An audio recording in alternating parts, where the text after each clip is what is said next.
Okay, thanks for staying with us. Time now for Media Watch, for which we're joined by James Creedon. Hiya, James. Good evening, Georgia. Okay, so we're going to start off with Mali and the media coverage of the crisis over there in the French media. Exactly. Now, first of all, there's been some criticism of the army for preventing journalists from doing their jobs. Right. It's not the first time we've heard this. This has been criticism really for the last week or two. But there was another article today in Télérama magazine. Let's have a look online.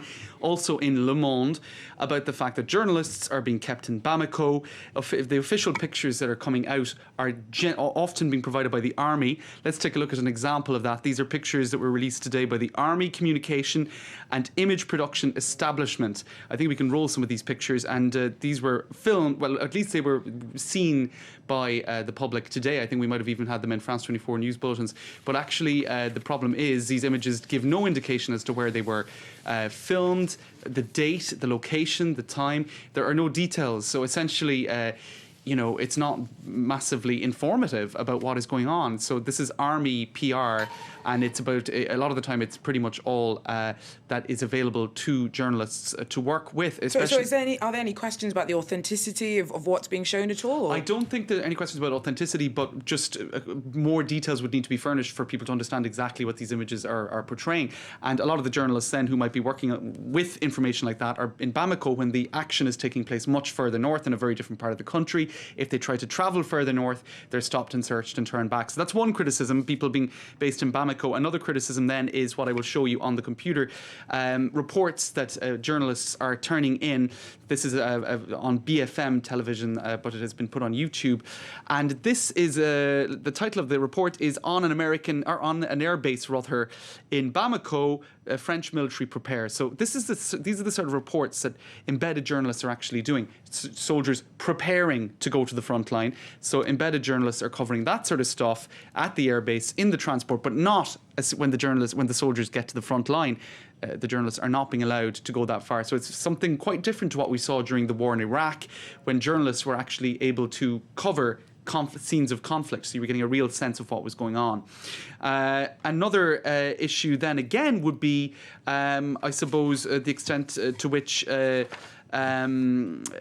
foreign channels maybe are a little bit, or at least foreign journalists, even in Bamako, are a little bit less biased. There is a sense that French journalists who are there are very much talking about stories such as the welcome for the French troops, etc., etc. Other foreign news channels who have been covering the war have asked questions such as, is this an invasion?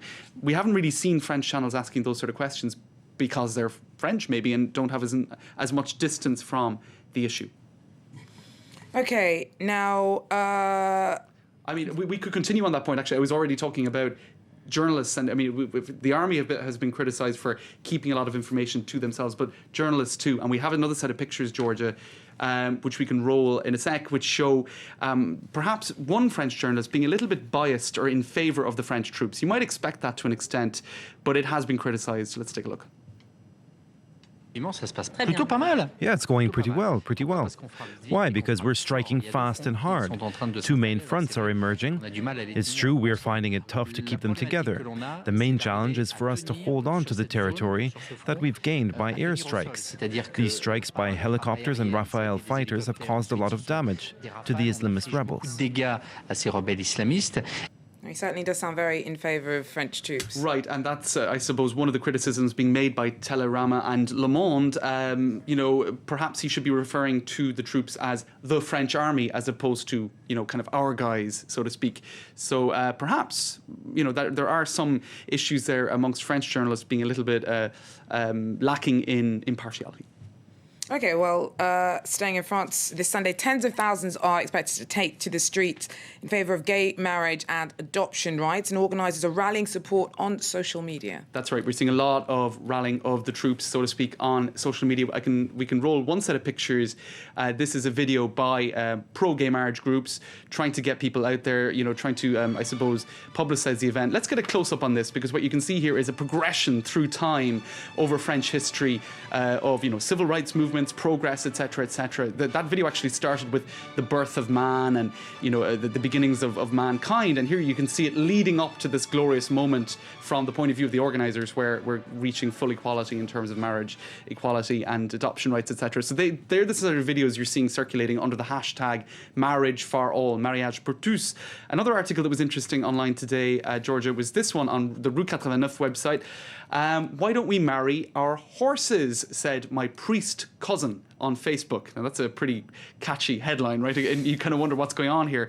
Now the article was written by a guy called Baptiste de Casanova, and what he's essentially doing is making a public coming out on Facebook. Now he says he wasn't very involved in the whole debate about gay marriage until recently, when he realised the extent to which it was creating divisions in French society. Now you can see here on Facebook, his cousin basically started debating with him on this issue and said, gay marriage could next lead to polygamy, and why not marriage with animals or horses? So he was so angered by this that he actually took a screenshot of that Facebook conversation and included it in an article where he publicly came out on this website. So it shows the extent to which there are divisions in families over this issue.